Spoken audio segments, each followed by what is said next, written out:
Imaginez-vous, ça fait 4 ans que vous n'êtes plus en couple. Pas eu de vraie relation sérieuse, juste des petits trucs par-ci par-là. Et il est normal de penser à vouloir se poser avec quelqu'un. Et bah, c'est ce qui se passe pour Maddie. Elle utilise Tinder et non, je vous arrête, la relation qu'elle entame se passe très bien. Aucun red flag à l'horizon. Enfin, pas pendant les premiers mois de la relation. Et c'est juste trop beau. C'est comme dans une série, c'est ce qu'on pourrait appeler le prince charmant des temps modernes. Mais si cette histoire se retrouve ici, c'est qu'en apparence, l'histoire se passait très bien. Mais Maddie va découvrir et vivre l'horreur de sa vie. Mais revenons là où tout a commencé. Et bah Maddie, elle est sur Tinder de temps en temps. Pas tous les soirs, et ce soir-là, elle s'ennuie. Affalée sur son canapé, emmitouflée dans un plaid trop grand, elle se fait défiler des petites séries sur la télé sans vraiment trop regarder. Elle a une petite tasse de thé refroidie à côté d'elle. Dehors, la pluie cogne contre les vitres. Elle soupire et presque sans réfléchir, elle rouvre Tinder. Elle n'y est pas retournée depuis des semaines, elle ne cherche rien de sérieux, elle en a déjà trop vu. Des petites conversations plates, des mecs sans intérêt, des tentatives de flirt à 2 balles, mais ce soir-là, elle a juste envie de parler à quelqu'un en fait, de combler le vide un peu. Les profils défilent, vous connaissez, trop jeune, trop arrogant, trop musclé, trop tout. Elle glisse à gauche, encore à gauche, et puis elle s'arrête. Lucas, 34 ans. 2 photos seulement. L'une, un portrait dans un parc, regard sérieux, presque un peu triste. Et l'autre, un petit peu plus flou, dans un bar ou une cuisine, un verre à la main. Pas un sourire éclatant, pas de pose de mannequin, juste un charme discret. Et sa bio, elle est assez courte. Je cuisine bien, mais je dors mal. En voyant ça, ça la fait sourire. Elle hésite, puis elle swipe à droite. Quelques minutes plus tard, la notification tombe, c'est un match. Et presque aussitôt, un message. Alors, tu cuisines ou tu dors ? Maddie elle répond et la discussion s'enclenche sans effort. Lucas a de l'esprit, un humour sec mais jamais méchant. Il écrit bien en plus de ça, il bombarde pas de questions mais il sait relancer quand il faut. En 3 jours, il parle de tout et de rien, de musique, de bouffe, de séries, de ces petits détails de la vie qu'on partage plus facilement avec un inconnu qu'avec un ami. Bon, elle ne s'emballe pas, elle a appris à se méfier. Mais elle se surprend à sourire en lisant ses messages, à attendre sa réponse, à vouloir en savoir plus. Le 3e soir, il lui propose de se voir. Un dîner tranquille. T'as une préférence pour un italien ou un japonais ? Elle choisit l'italien, c'est plus sûr, plus classique pour elle. Vendredi soir, elle passe 1 heure à se préparer. Elle change 3 fois de haut, hésite entre 2 parfums, se dit qu'elle en fait trop, puis pas assez. Elle finit par enfiler un jean noir et un pull crème. Simple, sûr, elle stresse un petit peu, c'est vrai. Lucas l'attend devant le restaurant, il est comme sur ses photos, un peu plus grand qu'elle l'imaginait. Main dans les poches, regard tranquille, il sourit quand il la voit. Alors, tu cuisines ou tu dors ? C'est ce qu'il lui dit avec un petit clin d'œil. J'avoue personnellement, j'ai pas la ref. Si vous comprenez le message derrière ça, tant mieux pour vous, moi je l'ai pas. Elle éclate de rire et tout s'enchaîne. Le dîner, il est assez simple, sans chichi, il parle beaucoup, marche un peu après, sous les lampadaires. Et le gars ne tente rien. Pas de geste déplacé, juste une phrase avant de se quitter. Alors, on se revoit bientôt ? Et ouais, franchement, elle lui dit que oui. Dans le métro du retour, elle se surprend à sourire toute seule. Tout s'accélère après ce premier rendez-vous. Maddie et Lucas se revoient 2 jours plus tard, puis encore 2 jours après. Et très vite, ils ne passent plus une journée sans s'écrire, sans s'appeler, sans se voir. C'est fluide, c'est naturel, il n'y a pas de jeu, il n'y a pas de silence lourd, pas de prise de tête. Il est doux, attentif, drôle, un peu réservé parfois, mais toujours présent. Tous les matins, elle se réveille avec un petit message qu'elle apprécie. « Tu as bien dormi, toi ?» Tous les soirs, il l'appelle. Il veut savoir comment s'est passée sa journée, ce qu'elle a mangé, si elle a bien bossé. Il l'écoute vraiment et il se souvient des petits détails. Ils traînent ensemble dans les coffee shops, cuisinent ensemble chez lui, regardent des films sur son canapé. Elle aime sa maison, c'est une petite maison un peu excentrée avec un jardin envahi par le lierre. Il y a une cuisine rustique, une chambre lumineuse, c'est pas luxueux, mais c'est assez chaleureux et en vrai, c'est apaisant. Lucas parle peu de son passé, il évoque une relation compliquée, une femme avec qui ça s'est mal fini. Il entre jamais dans les détails. Et Maddie, elle veut pas forcer. Elle comprend, elle a aussi connu des trucs pas nets, et ce qu'ils construisent là, ça lui suffit. Et ce qu'ils construisent là, ça lui suffit. Au bout de 2 mois, elle commence à laisser quelques affaires chez lui. Vous voyez le genre, ça commence à s'installer tranquillement quoi. Une petite brosse à dents, un sweat, des livres, une paire de chaussons moches qu'il trouve horribles, mais que elle adore. Il dit rien, il rit même. On dirait que t'es en train de t'installer. Et finalement, c'est lui qui lui propose. 3 mois après leur première rencontre. Ils sont assis sur le canapé, une pizza sur les genoux, un film qu'ils n'écoutent pas vraiment en fond. Il se tourne vers elle, presque gêné. Tu sais, ça me ferait plaisir que tu viennes vivre ici. Enfin, si t'en as envie. Elle le regarde, surprise. Il rougit légèrement, elle sent son cœur battre un peu plus fort. C'est pas une demande enflammée, pas une promesse de conte de fées, c'est simple et sincère. Elle hésite une seconde, puis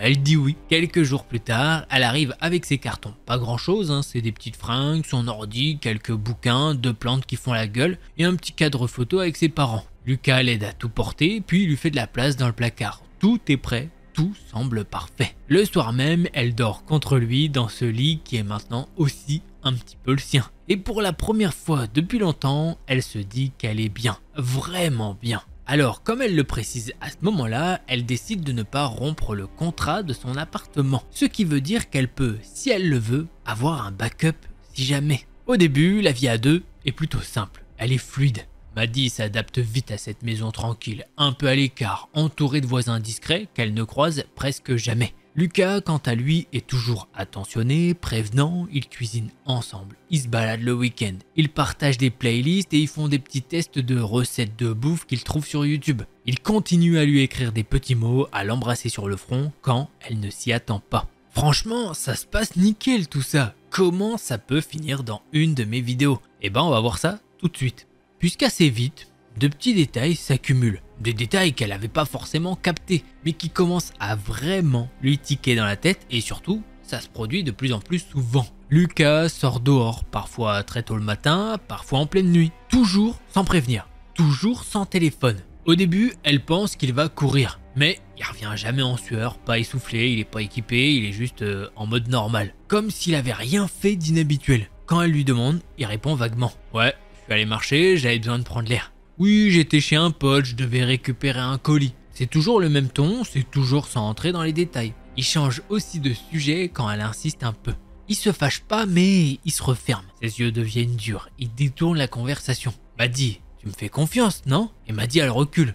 Elle se sent bête, peut-être qu'elle exagère. Peut-être qu'elle se prend la tête pour rien. Mais ça revient encore et encore. C'est des sorties à des heures bizarres, une tension dans l'air qu'elle n'arrive pas à nommer. Une façon de la regarder parfois. Comme s'il était ailleurs, comme s'il ne la voyait pas vraiment. Un jour, elle remarque qu'il a jamais son téléphone sur lui quand il sort. Il le laisse posé dans l'entrée, toujours. Quand elle lui demande pourquoi, il sourit un peu moqueur. Mais tu sais que t'es accro à ton tel, toi? Moi, de mon côté, j'aime bien me déconnecter. Quand il lui dit ça, elle se dit ouais, c'est vrai que ça doit pas faire de mal de pas prendre son téléphone. Juste sortir dehors et se vider la tête. Je peux comprendre en vrai.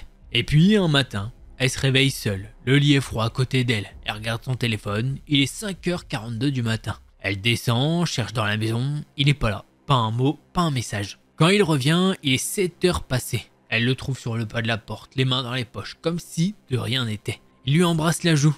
Alors, t'as bien dormi? Elle le fixe et lui dit, ouais ça va, mais t'étais où?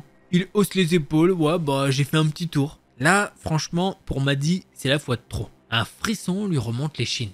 Pas de dispute, pas de cri, mais une sensation qui s'incruste. Il y a quelque chose qui cloche. Même si elle essaye de se convaincre que c'est passager, Maddie sent que le doute s'installe. Qu'est-ce qu'il peut foutre dehors? Le lendemain matin, Maddie décide d'en avoir le cœur net. Elle ne dit rien de ses soupçons, elle se lève tôt. Comme si de rien n'était, enfile une tenue de travail et prend un café à moitié, histoire de jouer le jeu. J'ai une réunion plus tôt ce matin, je vais filer direct. C'est ce qu'elle lui dit en attrapant son sac. Lucas hoche la tête, encore en pyjama, un sourire flou sur le visage. Pas de souci, fais attention sur la route. Elle descend, traverse la rue et va se garer un peu plus loin, à l'angle. Puis elle coupe le moteur et elle attend. Son cœur cogne comme un tambour. Elle a jamais fait ça, jamais eu à faire ça en vrai. Et une demi-heure passe, puis Lucas sort. Il ferme la porte doucement, regarde autour de lui. Il a pas de sac, pas de téléphone, juste sa veste sur le dos. Il prend à gauche et commence à marcher d'un pas tranquille. Maddie sort de la voiture, elle le suit à distance, change de trottoir quand il s'arrête, fait semblant de regarder son téléphone quand il tourne la tête. Il marche pendant presque 25 minutes, traverse 2 quartiers résidentiels, puis s'arrête devant une maison. Une maison, tout ce qu'il y a de plus banal, elle n'est pas abandonnée et elle ne semble pas vide. Il regarde autour de lui une dernière fois, puis passe sur le côté.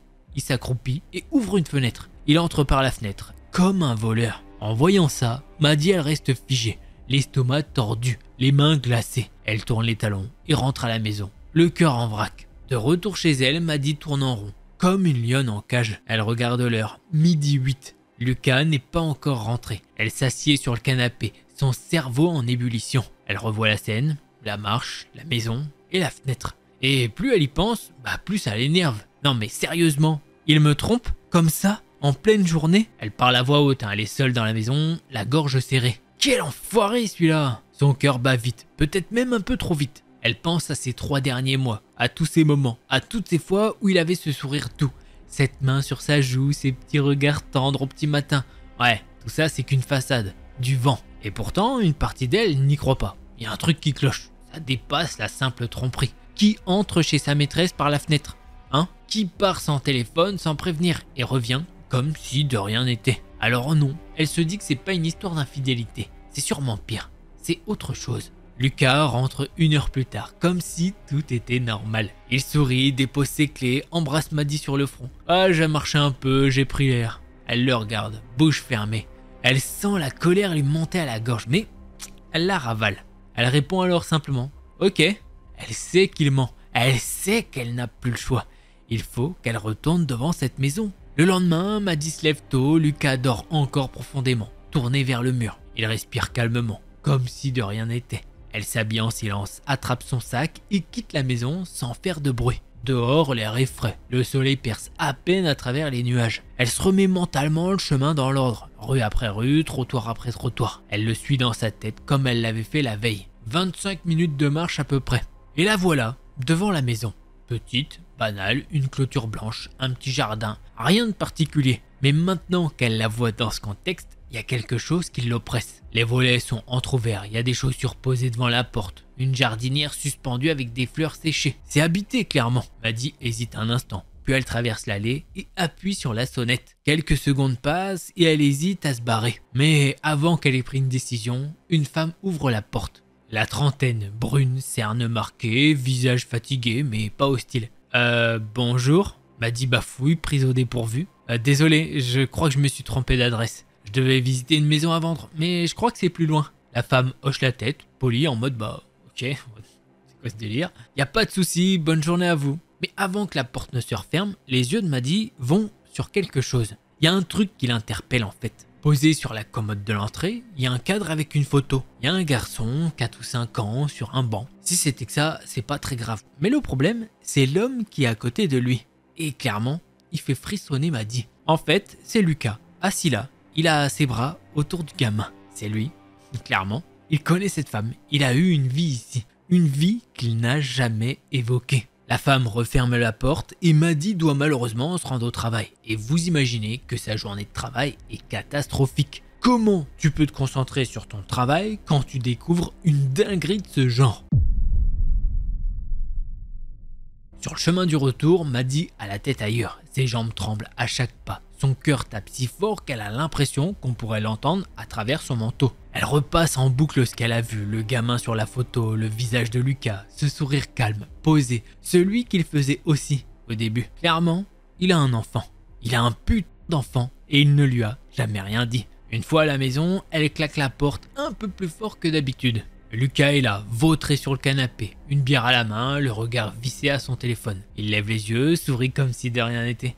Alors, t'as passé une bonne journée ma chérie? Maddy force un sourire, hoche la tête. Clairement, elle a pas envie de parler. Elle a pas envie qu'il entende le tremblement dans sa voix. Elle se réfugie dans la salle de bain et s'assied sur le bord de la baignoire, la tête entre les mains. Elle se sent conne, humiliée, trahie. Et surtout, elle se pose la vraie question. Est-ce qu'il me trompe avec cette femme? Est-ce qu'il couche encore avec elle? Est-ce que Maddy, depuis le début, est juste un petit bouche-trou, un alibi, un écran de fumée? Elle se relève d'un bond, les mains tremblantes, sort de la salle de bain. Elle ouvre un tiroir dans la chambre, fouille, rien, ouvre un autre, toujours rien. Et puis dans une vieille boîte au fond de l'armoire, elle trouve un tas de papiers mal rangés. Des factures, des relevés, des trucs administratifs et au milieu, une enveloppe froissée. Elle hésite puis la curiosité la gagne. Elle l'ouvre et c'est un courrier du tribunal. Une procédure de divorce datant d'il y a 2 ans. Nom de la femme, Julie M. Et là, au bout d'une page, une phrase qui lui retourne l'estomac. Ordonnance de protection délivrée à la requérante pour fait de harcèlement. Maddy recule d'un pas, comme si le papier lui brûlait les doigts. C'est pas juste une ex, non, c'est pas juste un petit mensonge comme ça. Le gars est un putain de harceleur. Et d'un coup, tout prend un sens. Les sorties bizarres, les silences, les regards dans le vide. Et cette maison à elle, Julie, qu'il va espionner. Elle se sent glacée, comme si elle découvrait qu'un inconnu vit sous son propre toit. Mais c'est encore pire que ça. Cet inconnu, elle l'aime, ou plutôt, elle a cru l'aimer. Maddie évite Lucas pendant 2 jours. Elle a trop de mal à faire des trucs avec lui. Elle dort mal, mange à peine, saute sur son téléphone dès qu'il quitte la pièce. Elle a fouillé partout, regardé dans les tiroirs, tenté de deviner des mots de passe. Mais il est prudent, trop prudent, comme s'il avait déjà tout anticipé. Elle ne sait plus comment lui parler, ni même quoi penser. Le soir, il l'observe, il s'installe plus près d'elle sur le canapé, pose sa main sur sa cuisse alors qu'elle est tendue comme un arc. Eh, t'es bizarre en ce moment toi. Non, en vrai, je suis juste fatigué. Il fronce alors les sourcils. Ouais, t'es sûr? On dirait que tu me fuis, je sais pas, c'est bizarre. En disant ça, il sourit, mais ce sourire, il sonne faux. Le lendemain, elle fait semblant d'avoir un appel de boulot et sort pour respirer un peu. À peine 10 minutes dehors, elle reçoit un message. Ouais, t'es où? Puis un autre. Tu fais quoi? Elle rentre, il l'attend dans le salon, debout, bras croisés. T'as parlé à quelqu'un? Hein? Comment ça? Je te pose une question, m'a dit. Son ton a changé, c'est plus Lucas le doux, le calme, c'est sec, c'est glacial. Elle reste figée, il s'approche lentement, comme s'il essayait de lire dans ses pensées. C'est trop bizarre, tu me caches un truc, je le sens. Ah ouais? Je pourrais dire la même chose. Après ça, il y a un silence, puis un éclat de rire nerveux. Ah ouais? Et qu'est-ce que je te cache, hein? Il se penche un peu trop près. Elle recule. Tu sais quoi? J'en ai marre des jeux. Si t'as un truc à dire, tu le dis. Sinon, tu te tais. Elle serre les poings, tremble à peine, mais tient bon. Le soir même, elle verrouille la porte de la salle de bain pour se doucher. Un réflexe. Mais elle entend la poignée bouger doucement. Puis Lucas qui murmure derrière. Tu m'aimes encore, m'a dit? Ou tu commences à avoir peur de moi? Elle ne répond pas, elle reste là, dans la vapeur, le cœur au bord des lèvres. Et c'est à ce moment précis qu'elle sait... Il ne faut plus attendre. Maddie ne dort pas. Elle fixe le plafond de la chambre, allongée sur le dos, le cœur trop agité pour trouver le sommeil. Lucas est parti il y a 1 heure. Pas un mot tendre, pas une excuse, juste un « ouais, je vais fumer ». Tout ça lancé à la va-vite, avant qu'il ne claque la porte comme un ado contrarié. Depuis qu'elle a vu cette photo dans la maison de Julie, quelque chose s'est brisé. Elle veut lui parler, mettre les choses à plat, mais il devient de plus en plus froid, de plus en plus dur, et elle commence sérieusement à flipper. Elle serre son téléphone dans sa main, par habitude, le consulter, ne pas le consulter, etc. Et là, une notification s'affiche, un message numéro qu'elle ne connaît pas. Salut, je suis Julie, l'ex de Lucas. Je sais que t'es avec lui maintenant, protège-toi. S'il découvre que je t'ai parlé, je suis morte. Maddie se redresse d'un coup. Elle relit le message plusieurs fois, les doigts qui tremblent. Julie, elle ne connaît pas cette femme, hein. Elle n'a jamais échangé avec elle, si ce n'est à la porte. Comment a-t-elle eu son numéro? Cette question la taraude tellement qu'elle lui envoie directement le message pour lui demander. Et une deuxième notification apparaît presque aussitôt. J'ai eu ton numéro via le cloud de Lucas. J'ai encore accès à son ancien compte. Il l'a pas sécurisé. J'ai vu vos échanges. Je suis désolé. J'aurais pas dû faire ça, mais vaut mieux que je le fasse. En lisant ça, le sang de Maddie se glace. Elle pense à tous les messages échangés avec Lucas, à toutes les photos, à leur quotidien. Et cette Julie, elle a vu tout ça? Pas ouf. Mais bon, comment lui en vouloir? Elle a juste peur. Maddie tape à toute vitesse. Pourquoi tu me dis ça? Qu'est-ce qu'il t'a fait?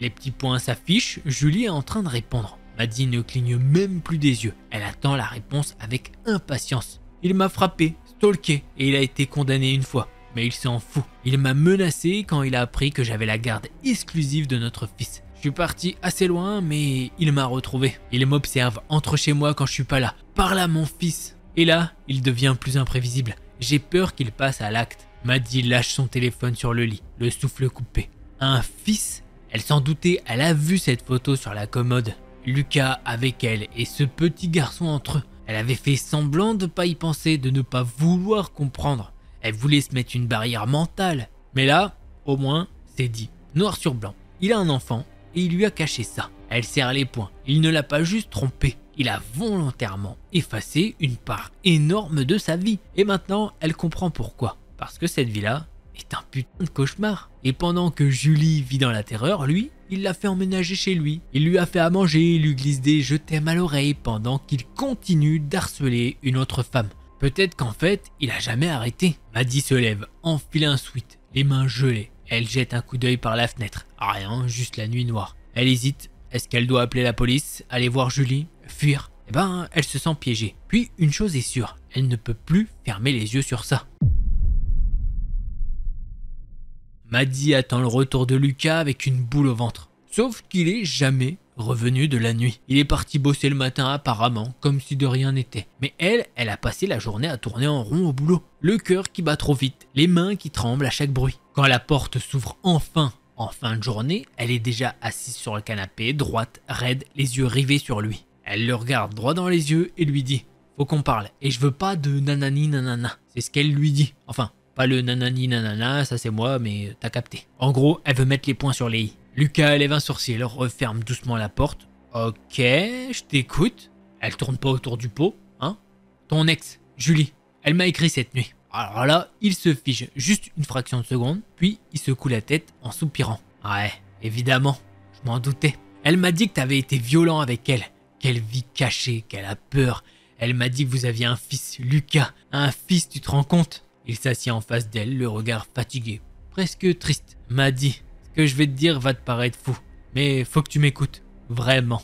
Il marque une pause, la regarde droit dans les yeux. Oui, Julie est mon ex, oui, on a un fils ensemble. Je voulais t'en parler, je te jure, mais j'avais peur que ça te fasse fuir, parce que toute cette histoire, c'est un véritable enfer. Elle le fixe sans un mot, et il continue. Je te jure, m'a dit, Julie, elle est malade, pas juste un peu instable, elle est malade, elle est diagnostiquée pour ça. Elle a refusé de se faire soigner, elle devenait de plus en plus imprévisible, parano. Elle m'a accusé de trucs que je n'ai jamais fait. Et un jour, elle est partie avec mon fils sans prévenir, sans autorisation. Elle l'a enlevé littéralement. Depuis, je me bats pour le revoir, pour récupérer mes droits. Mais elle me fait passer pour un monstre pour garder le gamin. Maddie serre les dents, elle a envie de hurler, de pleurer. Mais elle veut comprendre, elle veut démêler le vrai du faux. Ok, mais les messages qu'elle décrit, le fait qu'elle dit que tu la stalk. Tu crois vraiment que si j'étais aussi dangereux qu'elle le dit, j'aurais laissé ton numéro dans mon cloud? Tu crois que j'enverrais pas quelqu'un d'autre, que je prendrais pas plus de précautions? Non, m'a dit. Elle ment. Elle veut que tu me quittes, elle veut m'isoler pour m'achever. Elle sait que t'es importante pour moi. Elle veut tout me prendre. Elle baisse les yeux en entendant tout ça. Son cœur bat à toute vitesse.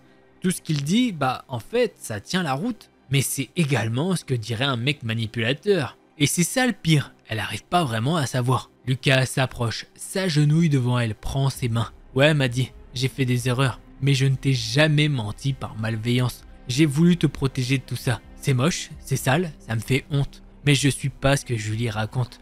Je veux juste revoir mon fils. Une larme coule sur la joue de Maddie, qu'elle n'essaye même pas d'essuyer, et lui, doucement, pose son front contre le sien. J'ai besoin que tu me fasses confiance. Elle reste là, figée, déchirée entre ce qu'elle sait, ce qu'elle ressent et ce qu'il vient de dire. Le lendemain matin, Maddie n'arrive toujours pas à digérer la conversation d'hier. Les mots de Lucas tournent en boucle dans sa tête, mais tout ça sonne trop parfait, trop bien monté, comme une sorte de scénario. Elle se lève tôt, avant même que Lucas ne se réveille. Elle boit son café nerveusement et s'installe devant son ordi. Elle n'a pas encore l'intention de confronter Lucas de nouveau. Mais elle doit savoir, elle doit être sûre. Le premier truc qu'elle fait, c'est chercher son ex, Julie. C'est fou, mais son nom n'apparaît nulle part. Il n'y a pas de dinguerie, pas d'infos, pas de réseaux sociaux, à part un petit Facebook. Et franchement, sur son Facebook, il n'y a rien d'intéressant. C'est vraiment nul à chier comme elle le dit. Par contre, elle trouve vite l'adresse de la maison où Julie vivait avant de fuir. C'est une petite maison en banlieue, pas trop loin du centre-ville. Maddie prend son téléphone et essaye de trouver des infos sur les comptes bancaires de Lucas. Mais il ne laisse rien traîner. Oui, ils ont des comptes à part si jamais vous vous posez la question. Elle connaît ses codes, mais il a récemment changé son mot de passe. Tout est bien verrouillé. La frustration monte en elle. Elle se sent piégée, mais décide de ne pas abandonner. L'après-midi, elle se dit qu'elle doit agir. Direction la maison de Julie. Elle refait le trajet, elle commence à le connaître vachement plus facilement et ça lui fait mal de l'admettre. Sachant que pendant tout le trajet, il y a deux choses qui se torturent dans sa tête. Est-ce que c'est Lucas qui dit vrai ou est-ce que c'est Julie? Si Julie est vraiment parano, elle n'aura sûrement pas de scrupule à l'envoyer chier. Ou pire, Julie reste devant l'entrée de la maison un instant. Elle hésite à sonner, elle sait pas qu'est-ce qu'elle doit faire. Mais la peur de Lucas, cette même peur qui l'avait empêché de voir les signes plus tôt, l'oblige à avancer, un pas après l'autre. Quand elle sonne enfin, elle entend des bruits à l'intérieur, Des pas précipités, une ombre derrière la porte, puis la serrure qui tourne. Julie apparaît dans l'encadrement de la porte, les yeux cernés et les cheveux épars, comme si elle n'avait pas dormi depuis des jours. Ouais, qu'est-ce que tu veux? Maddie se sent tout à coup ridicule, mais elle prend une grande inspiration. Je veux comprendre en fait. Lucas m'a dit des choses, mais j'ai des doutes. Julie la fixe un moment, comme si elle évaluait la situation. Puis, elle pousse un sourire et ouvre en grand la porte. Vas-y, entre,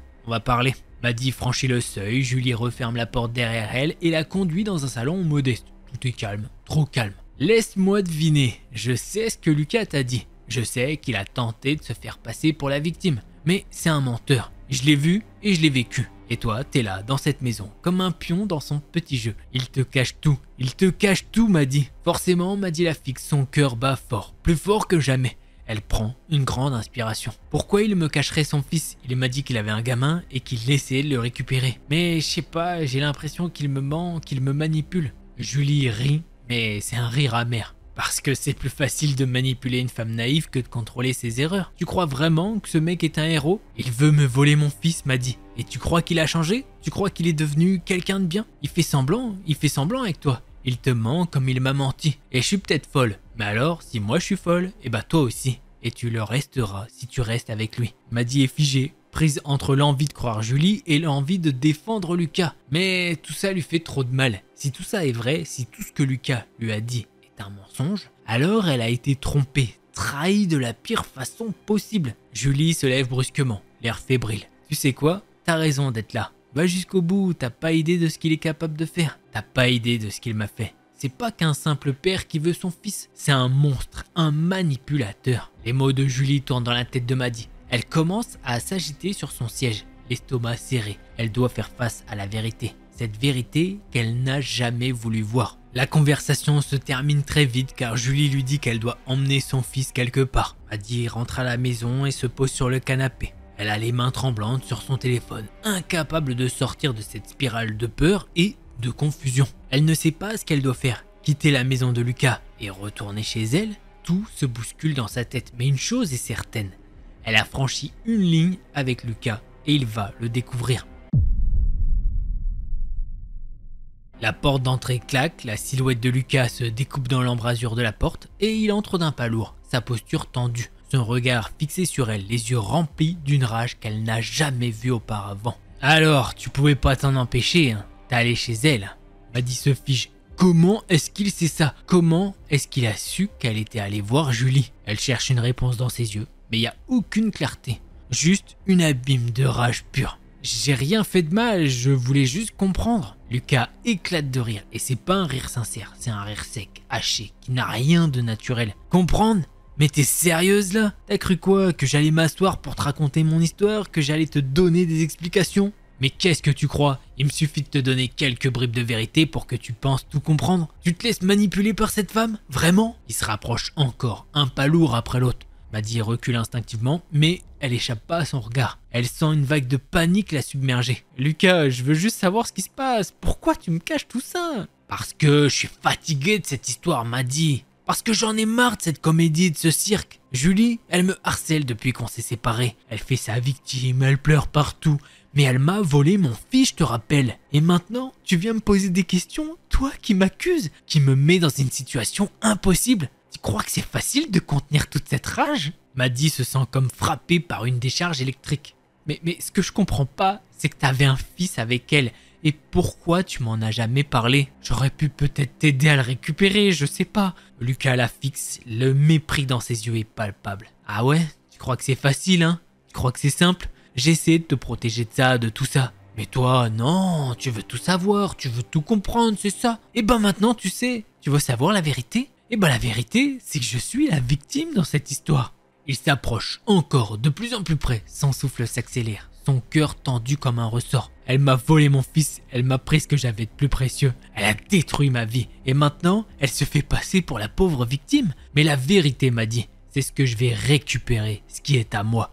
Et toi, t'as rien à faire dans tout ça. Il est si proche maintenant que Maddie sent la chaleur de son corps contre le sien. Elle recule encore plus profond dans le canapé. Mais il la rattrape, l'attrape par les poignets avec une force brute. Alors là, t'as pas idée de ce que tu viens de faire, Maddie. Tu joues avec le feu et maintenant, tu vas voir ce que ça coûte. Elle tente de se dégager, mais il la maintient fermement, son emprise comme un étau. Il s'approche de son visage, ses lèvres se tordent en un rictus de haine. Maddie sent la terreur monter en elle. « Lucas, arrête !»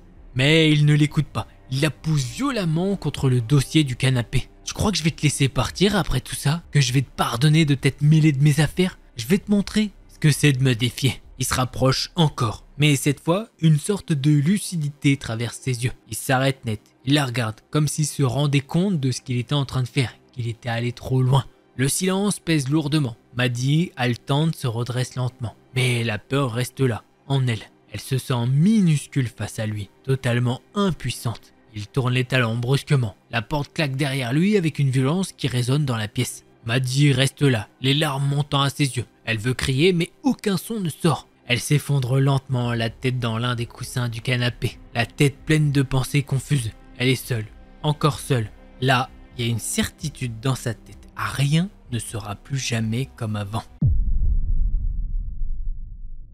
Après je sais pas combien de temps, Maddie va dans la cuisine, dos au mur, la mâchoire serrée. Quand elle entend la porte d'entrée s'ouvrir, il est de retour. Elle retient son souffle. Elle sait qu'il va monter une mise en scène, faire comme si tout était normal. Mais rien ne l'avait préparé à ce qu'elle allait voir. Des petits pas résonnent dans le couloir, puis une voix aiguë, innocente. « Papa, c'est ici que je vais dormir ?»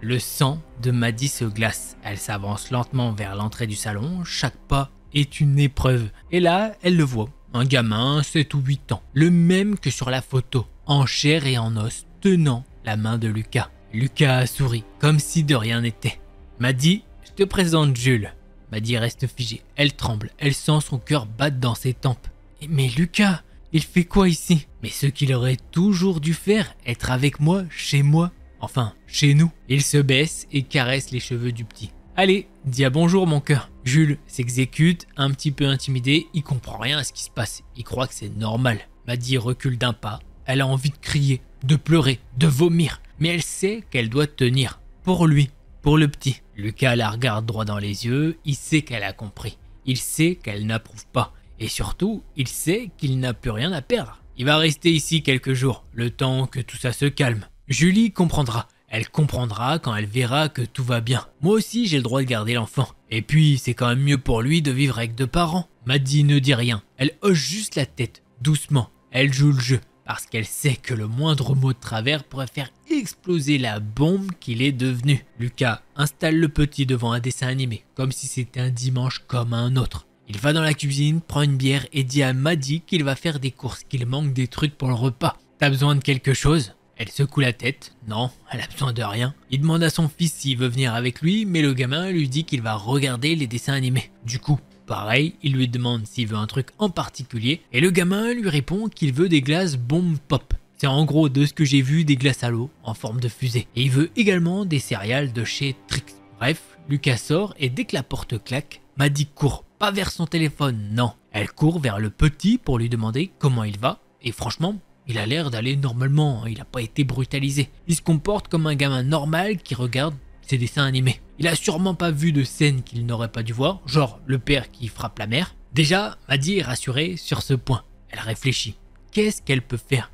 En gros, c'est quoi ses options? Appeler Julie et lui demander si tout va bien et lui dire que son gosse se trouve chez Lucas? Ouais, c'est une bonne option. Mais l'option qu'elle va choisir, c'est sûrement la plus raisonnable. Appeler la police? Oui. Même si c'est l'enfant de Lucas, on a quand même affaire à un kidnapping. Elle appelle la police et les secondes lui paraissent des heures avant qu'un opérateur lui réponde. Elle explique calmement à l'agent ce qui se passe. Et heureusement, il n'est pas neuneux celui-là et capte ce qui se passe. Il la rassure en lui disant qu'une patrouille va être dépêchée le plus rapidement possible. L'opérateur lui dit que la patrouille devrait arriver d'ici 10 à 15 minutes. Maddie est stressée, Lucas a l'habitude d'aller au magasin et il y a de grandes chances qu'il revienne avant. Elle en fait part à l'opérateur et lui dit que quoi qu'il arrive, elle doit garder son téléphone allumé. Même si elle le met pas près de son oreille, au moins il pourra entendre ce qu'il se passe. Et le temps passe très vite, jusqu'au retour de Lucas. Elle l'entend arriver sur le porche. Elle dit direct à l'opérateur qu'il est rentré. Elle cache son téléphone dans sa poche et va à sa rencontre et lui dit que Jules est super cool. Lucas, il est content et il lui dit qu'il a ramené tout ce qu'il faut. Maddie essaye de se comporter le plus sagement possible, mais ça sonne faux. C'est comme si elle avait un bâton dans le cul en fait. Et ça, Lucas il le remarque et lui dit « Qu'est-ce qu'il y a ? C'est bizarre en fait. » Elle regarde en direction de Jules et dit « Ça me fait bizarre de me dire qu'on va vivre à 3 ici. » En entendant ça, Lucas va voir son fils et lui passe la main dans les cheveux. Et il dit en direction de Maddy « Ah bah ouais, tu verras, on va être bien ensemble. » Pendant elle ne sait pas combien de temps, Maddy essaye de la jouer fine. Elle essaye de demander à Jules et à Lucas qu'est-ce qu'ils préfèrent. Enfin, qu'est-ce que le gosse préfère, qu'est-ce qu'il veut faire. Avoir un petit peu de background sur Jules. Et ça marche très bien. Lucas n'y voit que du feu. Moins de 5 minutes plus tard, 2 voitures de flics encerclent la maison. Et la configuration à ce moment-là est telle que Lucas est dos à la fenêtre qui donne la vision sur dehors. Du coup, il ne sait pas qu'il y a 2 voitures de police qui viennent de débarquer. Les agents de police se mettent à courir et ouvrent la porte et rentrent dans la maison. Lucas se retourne et quand il voit Maddy sur le canapé, il explose. Il lui crache au visage et s'avance vers elle pour la frapper en lui disant « Sale pute, j'avais confiance en toi !» L'un des policiers le plaque au sol et ne vous inquiétez pas qu'il continue à insulter Maddy. Et bien évidemment, il se laisse pas faire sagement. Il essaye de se débattre comme un fou, mais avec 2 autres agents qui viennent aider le premier, ça commence à bien le maîtriser. Les policiers l'embarquent, Maddy ne bronche pas, elle essuie son visage d'un geste lent, son regard est vide. L'une des voitures de police part avec Lucas dedans et l'un des officiers prend une déposition complète de Maddy. Julie, la mère du gosse, est alertée et elle arrive une dizaine de minutes plus tard. Elle est en larmes, elle serre son fils contre elle comme s'il allait disparaître. Les 2 femmes parlent et échangent des dingueries à propos de Lucas. Malheureusement, j'ai pas les dossiers sur lui, tout ce qu'elle a raconté la petite Julie là, j'en sais rien, c'est un petit peu dommage, mais bon, on va faire avec. Après un certain temps, Julie et son fils repartent chez eux. Maddy reste seule devant la maison. Sauf qu'elle veut pas rester ici dans cette maison, dans la maison d'un homme comme ça. Elle appelle son père et lui demande d'appeler du monde pour pouvoir déménager en 4e vitesse. Son père arrive avec des potes à lui et hop, ça embarque les quelques affaires qu'elle avait installées chez lui. Et comme je vous l'avais dit, elle avait gardé son appartement. Elle continuait à payer son loyer. Alors, comme elle le dit,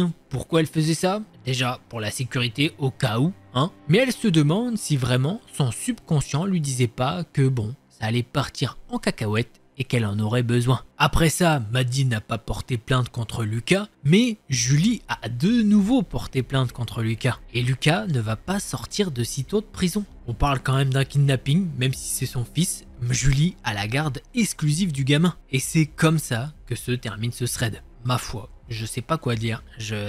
Moi-même, quand je suis tombé sur le thread, j'étais en mode « Ouais, vas-y, la suite, enclenche, on est où ?» Elle est horrible, c'est horrible le truc parce qu'au début, tu te dis « On sait pas, Tu te dis, qu'est-ce qui se passe? Peut-être que la Julie, la femme, l'ex-femme, elle ment. On sait pas. Ça peut arriver, ça aurait pu, on sait jamais. Alors effectivement, peut-être que le Lucas, il a été poussé à bout. Peut-être qu'il y a eu des incohérences au niveau de la justice. Ça, j'en sais rien.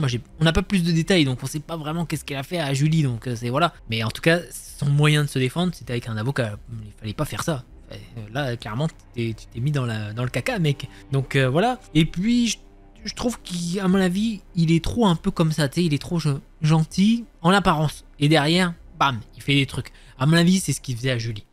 J'étais pas là, donc voilà, on ne sait pas. Mais en tout cas, histoire de fou, moi, je l'ai vraiment kiffé. Allez, on passe au prochain thread. Alors, avant de commencer ce prochain thread, oui, je vous fais une intro. Oui, le concept de l'intro, après plus de 30 minutes de vidéo, c'est moi qui l'invente. Bon, comme ça, on pourra pas dire Delcor, il a rien inventé sur YouTube. Ouais, j'invente les intros à 30 minutes plus. Non, mais j'aime bien vous mettre dans l'histoire, en fait. Et du coup, normalement, je voulais le faire en 2e thread. Mais sauf que là, l'histoire 1, elle est vraiment longue. Donc voilà, vous avez une petite intro. Si vous ne me connaissez pas, je m'appelle Delcor. Et déjà, si vous en êtes là, c'est que vous avez kiffé le premier thread. Donc déjà, je vous invite à faire quelque chose. C'est me mettre un énorme pouce bleu. Voilà, on me pète les 1200 pouces bleus, s'il vous plaît. Parce que ça fait plaisir. Et puis vous, ça ne vous coûte rien. C'est ça, je le rappelle. Si ça vous coûtait quelque chose, je vous dirais pas de faire ça. Mais là, vraiment, ça vous prend 3-4 secondes de votre temps. Vous êtes en train de cuisiner, vous mettez pause et vous mettez le petit pouce bleu. Je vous remercie parce que moi, c'est des heures et des heures de travail. Donc voilà, 3-4 secondes pour remercier le petit père Delcor, et ça m'arrange. Et si t'es pas abonné, toi qui me regardes, je t'invite clairement à le faire.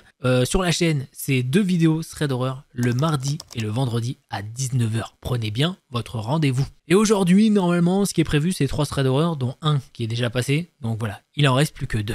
Et avant qu'on passe à ce second thread, je vous invite à vous abonner à mon Insta. Voilà, à mon Insta, comme ça vous êtes prévenus de quelques petites dingueries. Des fois, je mets des petites photos de mon chien, etc. Voilà. Allez, on passe au thread 2.